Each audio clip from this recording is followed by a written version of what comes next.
my family, both mum and dad's side, obviously dad who played an awful lot of football down through the years, and on my mum's side, my mum's brother who would have played a lot of football.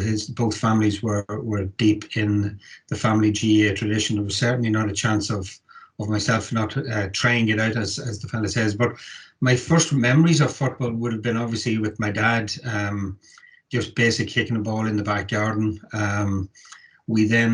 I lived in Castlebellingham, and the local school, the primary school, was Kilsairn Primary School. So when we first went there wasn't really a whole pile of Gaelic football. And then a new teacher arrived from Dundalk called Terry Doherty.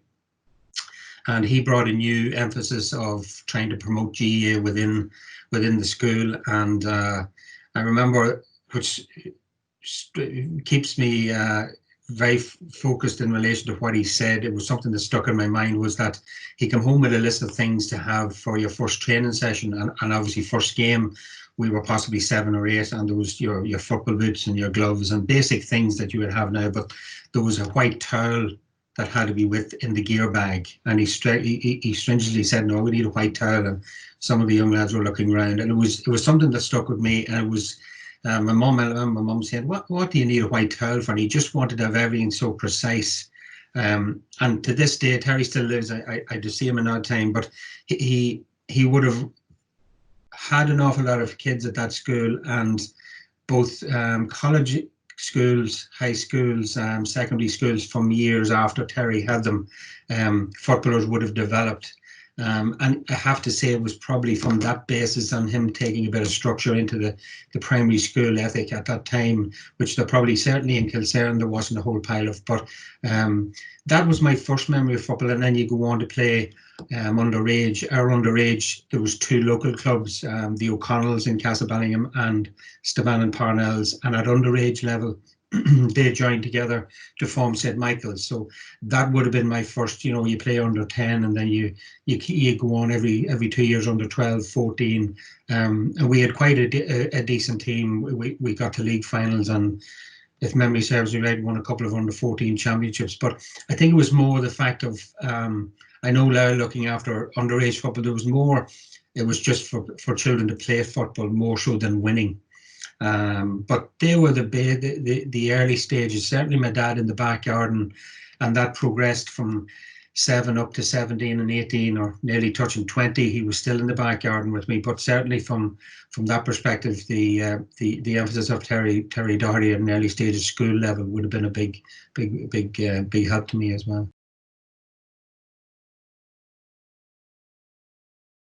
Well, I have to say, probably, not that he's with us anymore, he passed away some years ago, would be my late dad.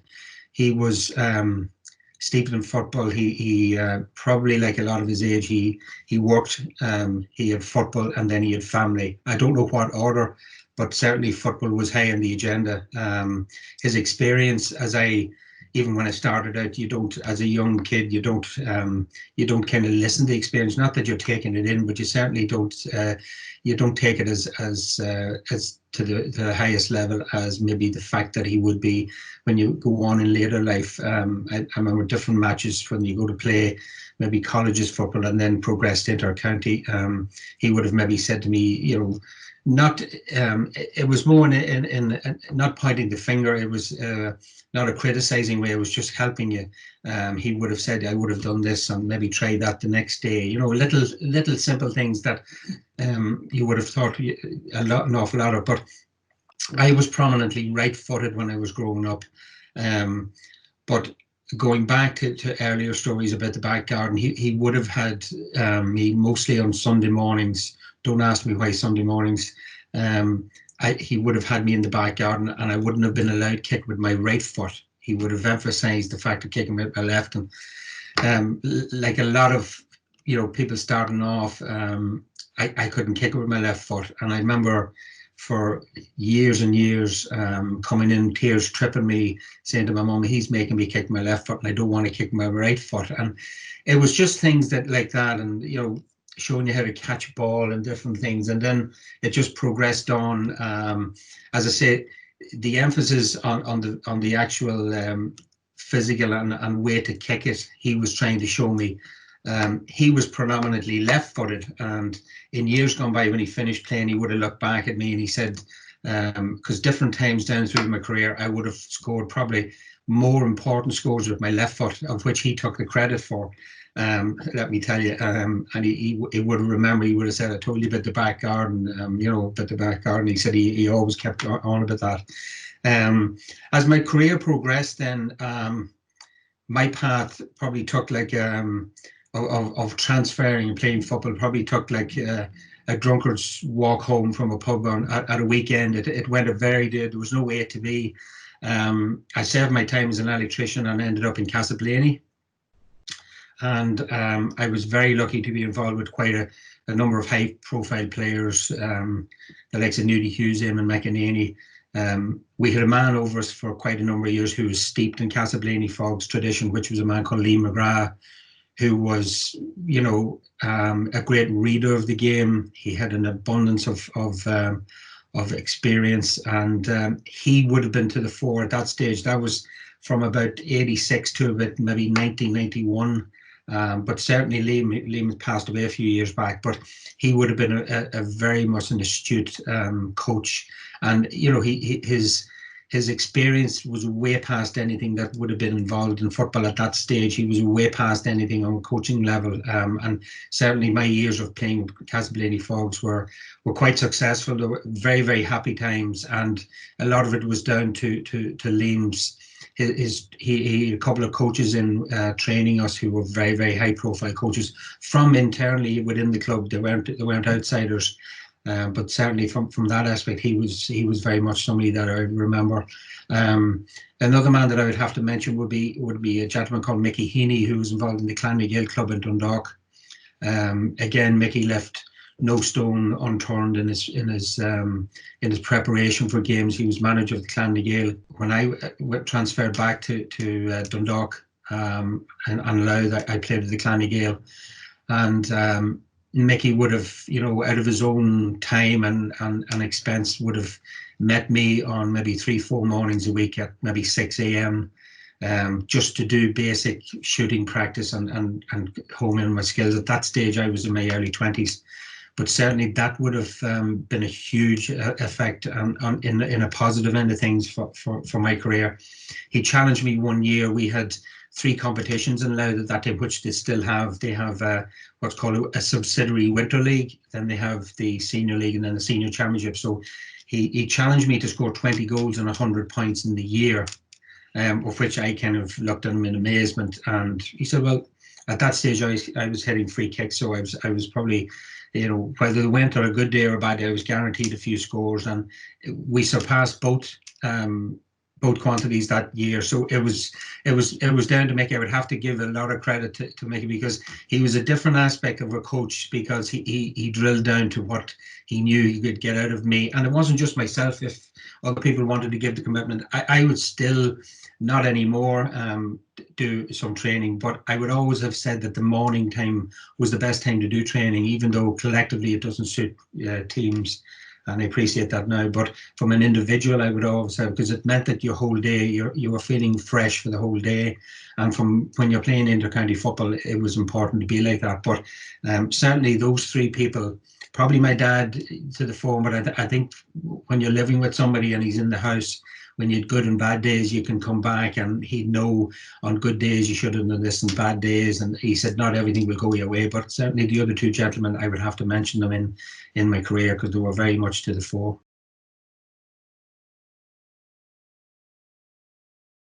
First time in Croke Park was in what was then a Leinster junior final. A lot of clubs, a lot of counties hadn't put their names forward to participate in the competition.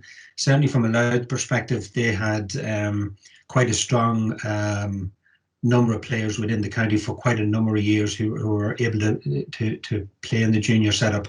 I know that down through the years, different other counties would have put teams forward and were very prominent in doing so, and other teams didn't bother. Certainly from a Leinster perspective, they always did seem to push the junior aspect through. I was asked to get involved in the Louth junior panel of '83.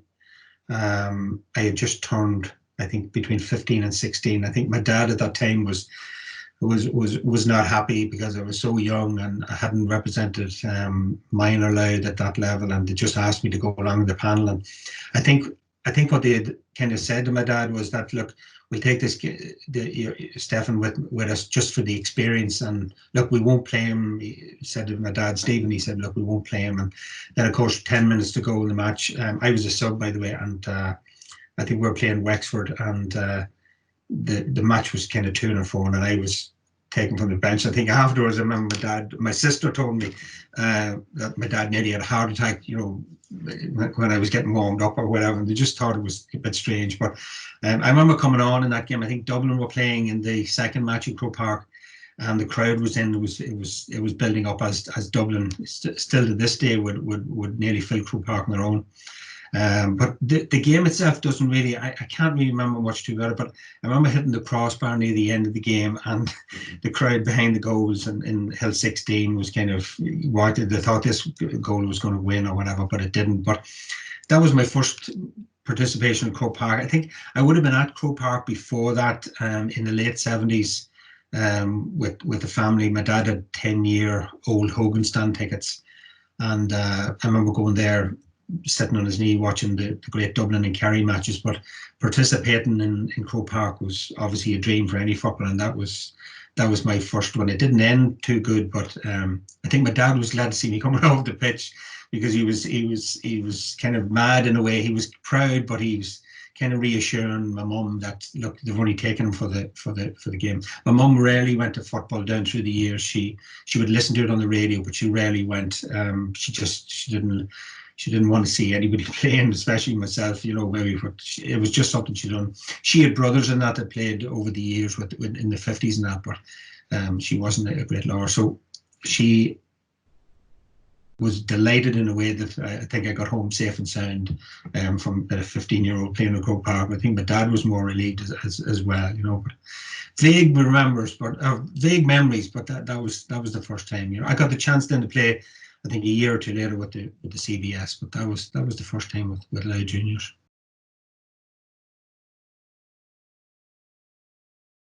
I had been in Castleblaney for about just over 2 years. I transferred to Castleblaney in 1986. I had tried previous to that to gain an apprenticeship. That was what I wanted, an apprentice electrician.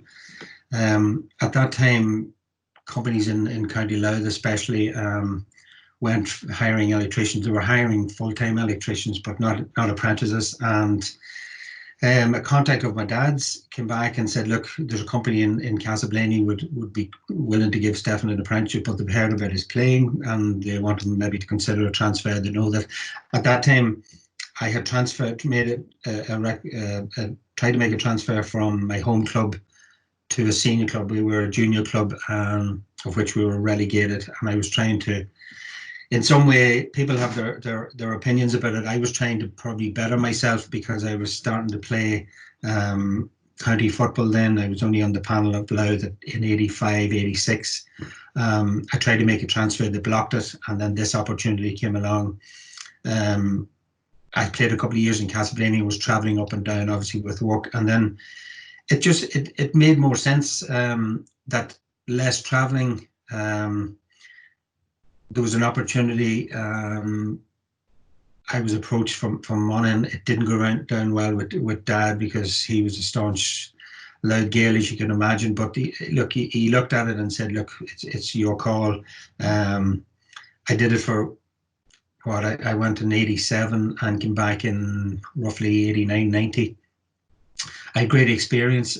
Again, I would have thought that at that stage Monaghan were very unlucky. They had run Kerry a couple of years previous to that in our Ireland semi-finals. They had won Ulster Championships, and the professionalism that was about that time certainly was in the Monaghan camp. I'm not saying the football was moving forward, but certainly they were up on a par with the top. They were definitely in the top 10 in the country, which was a huge achievement for a county the size of Monaghan's.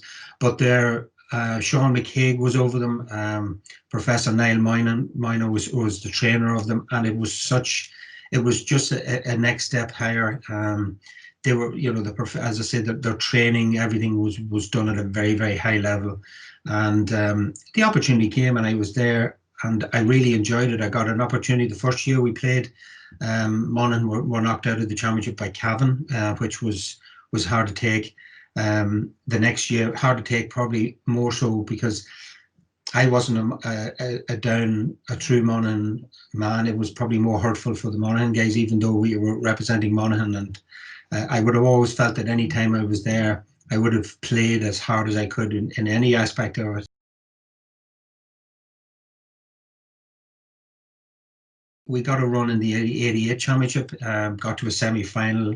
We're playing Down, would you believe? Some of my neighbours were playing for Down, who I'd be glad to let them know. But we won that match. I came on as sub and didn't start in the Ulster final. Was a bit disappointed. It was touch and go with myself and a team panel member. Got the opportunity in the final. We were playing Tyrone in Clonus in the as I call it, the old Clonus. Came on, scored a point and helped what I thought helped the team win an Ulster championship, which was it was a huge achievement for myself. Got to play against Cork. Got selected to play in the match. It was disappointing. I think the whole team didn't perform to the capabilities that they should have. It was a very windy day. Most of the new Cusick stand had been starting to be demolished, sorry, the old one. And it was a different place. It was an eerie sort of a feeling. There was no little or no atmosphere there, as best as Monaghan could try, and Cork people. It was an awkward day. It didn't go well for any of the team. I don't think it probably passed me by very quickly because I look forward to it that much. I remember in the build up between the Ulster final and the All-Ireland semi-final, we had trained extra, and the emphasis was on how we were going to cope with Cork and how we were going to exploit Cork. And I think from a young, I was maybe 20, turned 21. I was still very young. It was more the fact of it. I was in an All-Ireland semi-final. I was representing Monaghan. It was a great honour, and it was disappointing because we could have possibly, I think Cork went on to win the All-Ireland, probably rightly so. They were probably the best team in the country. Them and Meath had some great battles, but certainly Monaghan did themselves justice that they probably didn't play as well as they should have, and I think that's what probably if a lot of the Monaghan players look back on, they'll be disappointed in that. But certainly from the years I spent with Monaghan, I would be, it was great to play. As I said, the people that was around, both players and management, except were of a top level, and that again, it was another help to me, in progressing on with my career. It certainly stood to me, and when I look back on years playing, it was certainly high on the list. Well, to play in 5 Leinster semi-finals, probably 4 in a row, maybe, or if I look back, probably 5 of them were in a row. Huge disappointment. We were probably unfortunate, and it's not an excuse. We probably came up against, in a provincial setup, of 2 of the strongest teams that was in the country at that time, which was Dublin and Meath. If you look back at the 91 Dublin and Meath 4-match scenario, you would have loved to be trying to play Meath after that, because the 4 matches against Dublin, would have taken its toll on them. And I think, we had some chances in those years. Certainly in 91, we played Kildare. After beating Kildare in a quarter-final, we went on to play Laois in a semi-final. I think, unknown to us and probably not anyone's fault, there was a lot of hype around the fact that we had beaten Mick O'Dwyer's men, and I think Laois were waiting for us, to be honest with you. Not that we took our eye off the ball, but that was one that slipped through the net. Another one which hurts an awful lot was the 98 semi-final against Meath. That probably is, along with the 95 semi-final against Dublin, we would have always, I think, in Louth, in a lot of cases, been happy enough to run teams like that to 4 and 5 points. And I think when you get to a stage, you kind of look at it and say, well, they're not any different to us. And, it was a little bit of a lack of belief, I think, and maybe getting to, I think a lot of those matches were decided in the last 5, 6, 7 minutes. Maybe experience of those teams, maybe a bit of luck. Certainly in '98, there was a couple of dubious decisions. We had really got Meath on the ropes, and I think talking to some of the Meath fellas, even since that, they kind of felt that that was a major help in them going on, which they did in that. I think they won Leinster that year and progressed on. But certainly we were a little bit unfortunate to come up against the calibre in the province. I think a lot of people have said to me in the past that if Louth had been in any other province apart from Leinster, we definitely would have been in provincial finals and possibly would have won. And that's no disrespect to the other provinces, but I think the strength that Dublin and Meath had at those stages they were colossal, you know. And but it was disappointing. But yet we had some really great days and played with some great players within Louth. Great memories, but disappointing memories, because at the end of the day, I think everybody wants, certainly I wanted to play in a Leinster final and maybe win a Leinster championship with Louth. It wasn't to be, but what all we could do was do our best. It didn't always work out for us, to be honest. I think there was a lot of belief or lack of belief, and I think that's what probably was the slight difference in maybe winning and losing in those days, which is disappointing.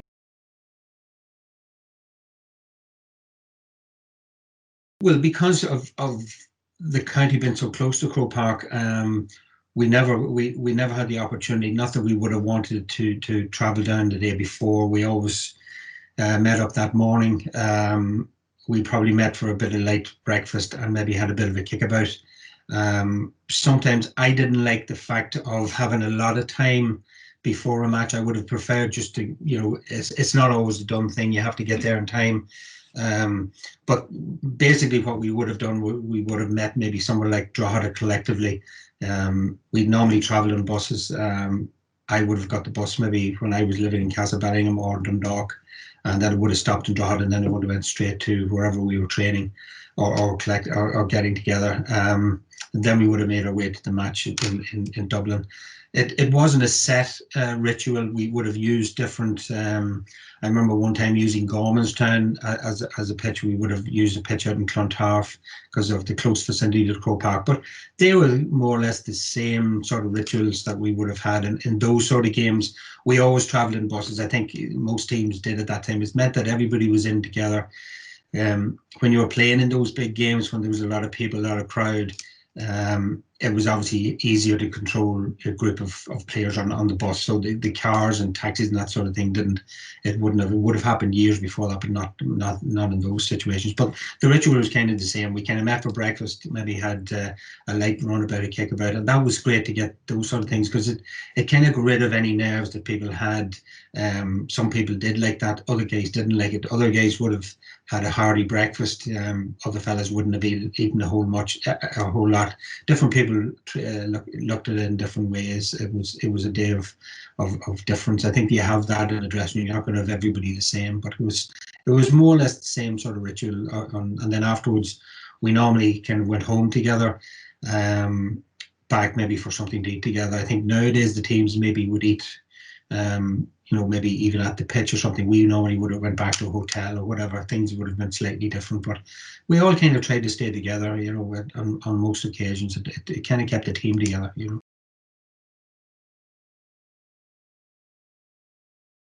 I would have been a big lover of music at that time. Even now I would be still, and I would have tried to listen to a particular piece of music. Not that any would stand out, but before I leave the house, I would try to do that. If I got a chance, maybe in later years, I remember having some sort of a stereo that was, you could have. I'd say if you looked at them now, they're probably ancient, but at that stage, it was great. You were trying to listen, but it wasn't a done thing. I tried to enjoy those games as best I can, rather than just not seeing people, or, I would have been a fella that looked out of the bus and seen who was there and watched, and, even when you got to the ground, to enjoy the fact. And I'd still say that to people now, that when they go, football was and is still in my book a hobby. We certainly had to get up and get to our work the weeks and days afterwards. They still do at the moment, although it's gone to a totally professional stage now. But the emphasis would have been on an enjoyment, and then when you get to the match, you know, there'd be a certain time that you'd say, okay, I need to focus now, but not to over focus, because I think the over focus, or certainly did at that stage, you would have maybe went over the edge, and you know, in games of experience gone by, matches would have passed you by, and I kind of look back and said, well, maybe I was too wound up, and too nervous, and maybe was the cause of me being too nervous. So for that reason, I just kind of listened to a bit of music and maybe just relaxed, and maybe just blank the fact of the match out until it came to the importance of maybe the match starting 10, 15, maybe half an hour beforehand, you know. But certainly from that aspect, it was more kind of try and keep a relaxed profile, you know, even though your stomach would be tumbling over and doing somersaults, but you'd still try to keep it down, you know.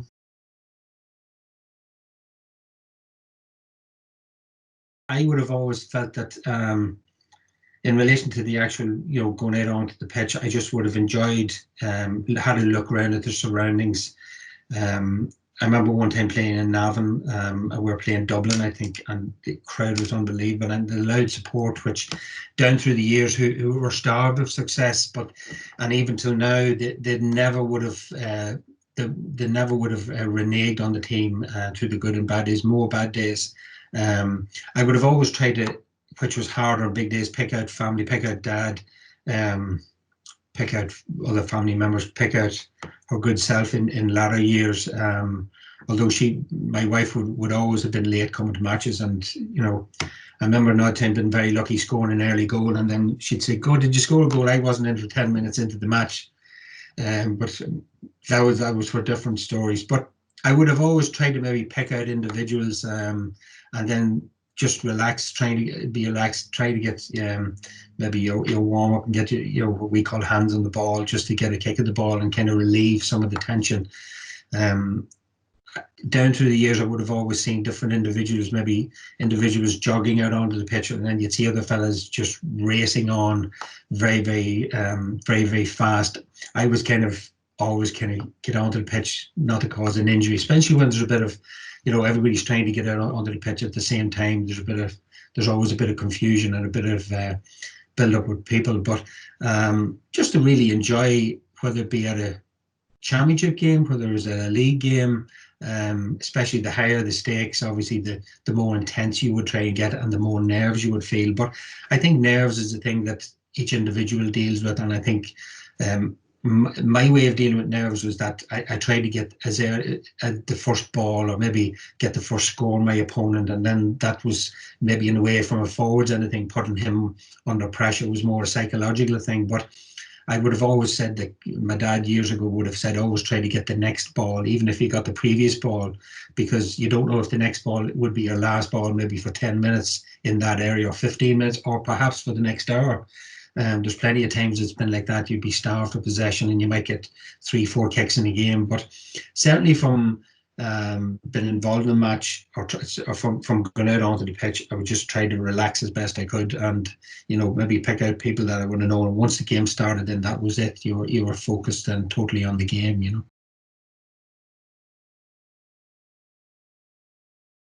God, there's quite a few. I would have very happy moments. Probably the two that stand out would have been obviously the 91 quarter final against Kildare. That was in Drogheda. Kildare were, after getting to a National League final under Mick O'Dwyer from Kerry. They had a very, very high profile that year, and great, some fantastic footballers, and obviously the Mick O factor coming down to Kildare. We were probably saying at that time aloud, it's an awful pity he didn't come to Louth, but so be it. We couldn't have got him, but I think there was an awful, in the build up to that match, if I can remember, there was a huge attendance at it. I think a couple of weeks beforehand, there was chances of the match being moved to Navan, because they felt that Drogheda wasn't probably capable of the crowd. The Louth County Board, with Frank Lynch involved, Frank was involved in the team, and obviously with the county board, he left no stone unturned to have the match. He wanted the match in Drogheda. I think that didn't take away from us. We were fairly focused. It was nothing to do with us. If the match had been, I think there was talk of it being moved to Navan, we would have been glad to play in Navan. Didn't start well for Louth as a group of players. We kind of took a long time to get into the match. But I think as the match went on, the pressure got to Kildare. I think in a lot of cases there was more pressure on them, as you can imagine. And I was lucky enough to get my hands on a couple of balls near the end, scored 2 goals, added a few points on top of that, and we stunned them, to be honest. Were we lucky to win? We probably weren't. We probably took our chances. They probably felt that they would have beaten Louth maybe, with maybe 80-90% of an effort, probably. Maybe felt that, coming to draw, it wasn't easy for them. But certainly that game would have been a highlight.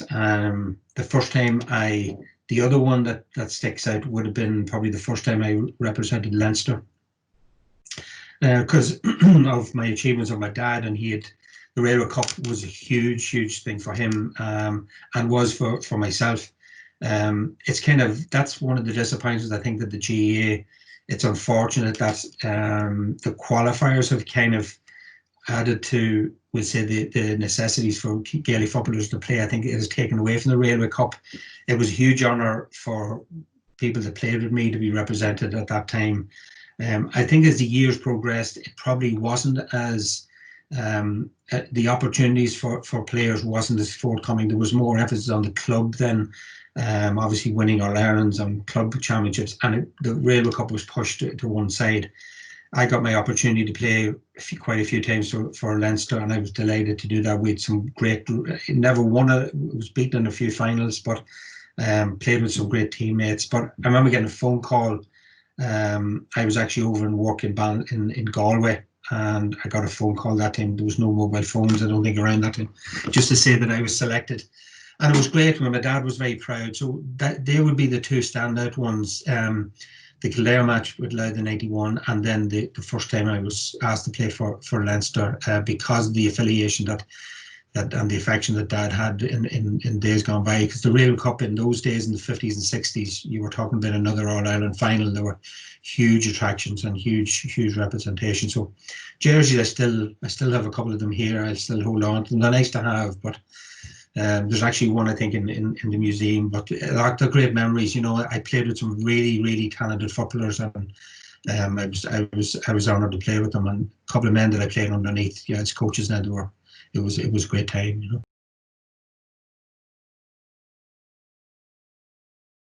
A lot of defenders, obviously, when I played a lot of forwards, I would have rated defenders on, not how dirty they were, but how great footballers they were.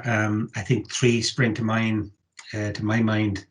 2 Leinster men and an Ulster man. First one, not in any order. The first one would have been Robbie O'Malley from Meath. Very great tackler. Great man to kind of get the better of a forward. He was able to see things nearly ahead of any forward, but very fair. I'd be still in contact with Robbie. He's a good friend of mine down through the years, but very fair and very tough. And I think that probably epitomises the 3 that I've picked here. But certainly Robbie from neighbouring Meath would have been one.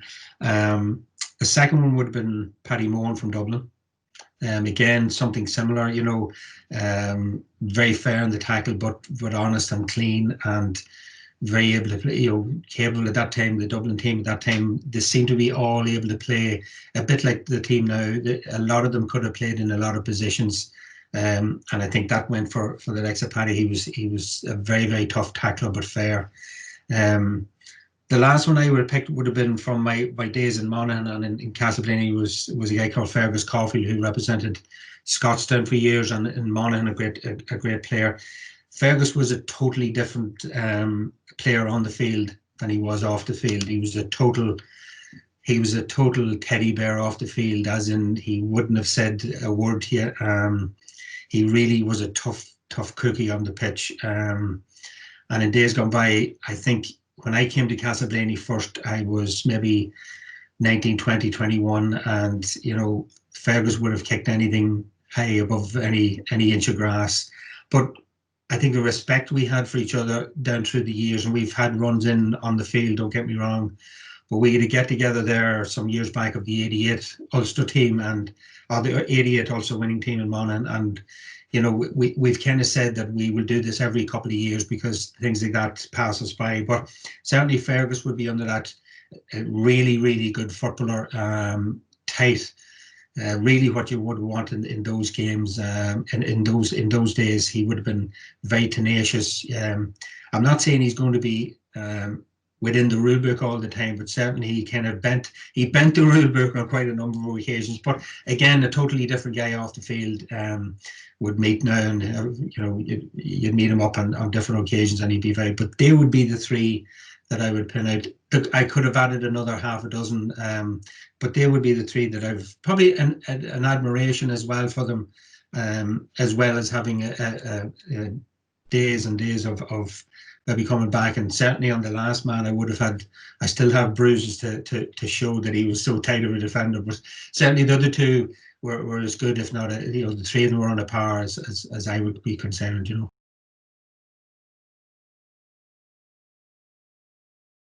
I think the game has changed quite significantly in the last number of years. I think a lot of the emphasis for a number of years was nearly on, and it was a really good way of playing football was the defensive way, and I think that just brought a whole new meaning to the football, and it was a disciplined way of playing. I think a lot of people didn't like it. It was very hugely effective. It probably wasn't the forward that I was. It probably wasn't their cup of tea because you weren't playing in positions. A lot of the I think it is kind of moved slightly back towards, or it is getting back towards what it was quite a number of years ago. I think nowadays, I think the Gaelic footballer certainly from well, possibly in a club, but certainly in intercounty is a full-time. It's a full-time role. I think the commitment has to be. It is absolutely unbelievable. I think when we look at soccer players, both in Ireland and in England, rugby players in Ireland and England, certainly in Ireland, the commitment of GAA players nowadays, and it probably reverts back to the club as well. There's quite a high level of commitment in club football right around the country, but certainly in intercounty. Would I like to be playing it now? Yes, it's a shorter career. I think it's certainly from a tradesman's. A lot of tradesmen, I don't think, would have the physicality to be able to play at the high level it is, because these county teams are training at least once, if not twice a day. There's gym sessions. They're monitoring what they eat. They're monitoring many hours to sleep. That's all professional sport. I think it's hard for us to adapt as men that played 20, 30 years ago. But they probably wouldn't adapt nowadays to what we maybe put up with. And I think we would find it hard maybe to change.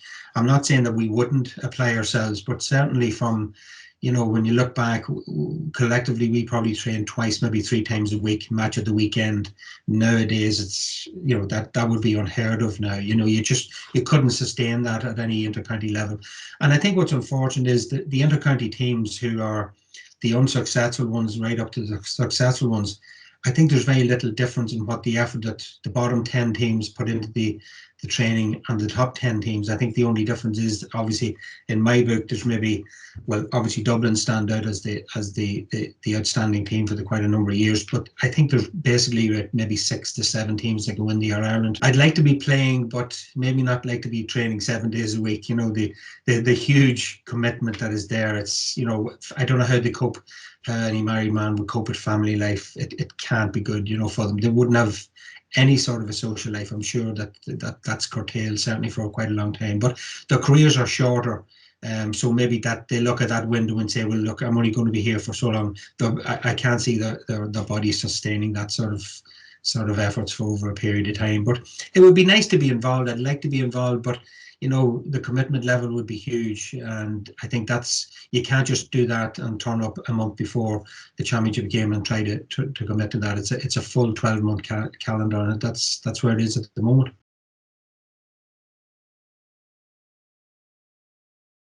Basically, I would always tell the younger guys to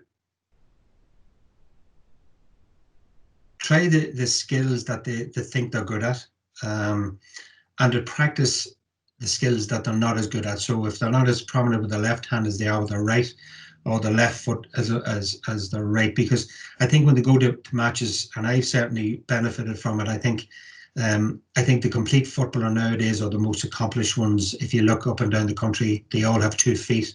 It comes natural to them. They may have a slightly weaker one.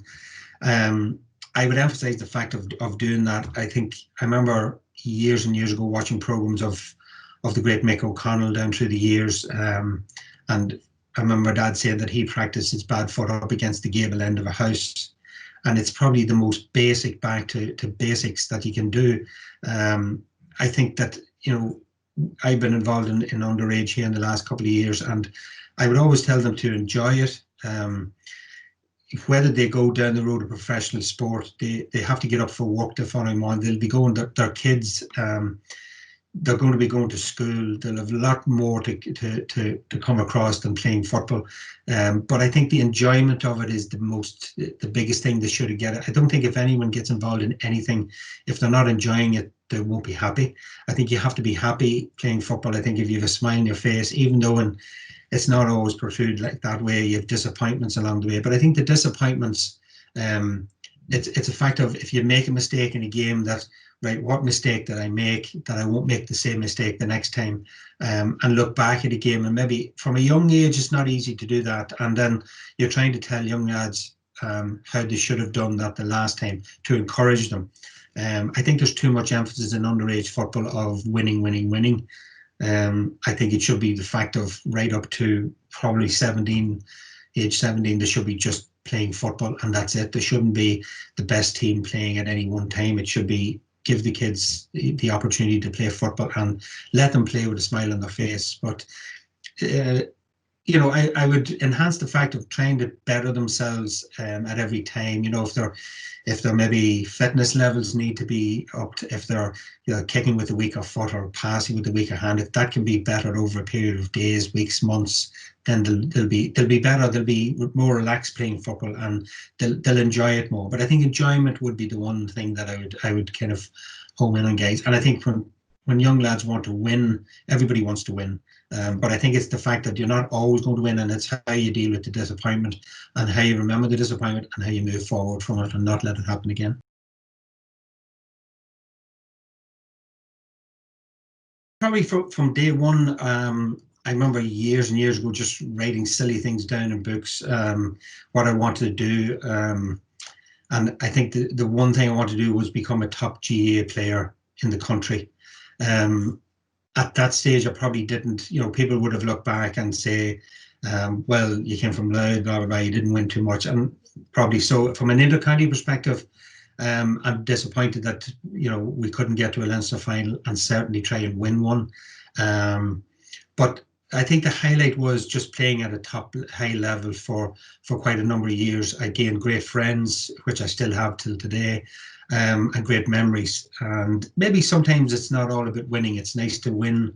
I've been lucky on many occasions, winning matches, winning championships, etc., etc. But I think the highlight would be that I would have played at the top for quite a number of years, and I was glad to do that. And I was, whether you're lucky or not, but that would have been the goal from day one.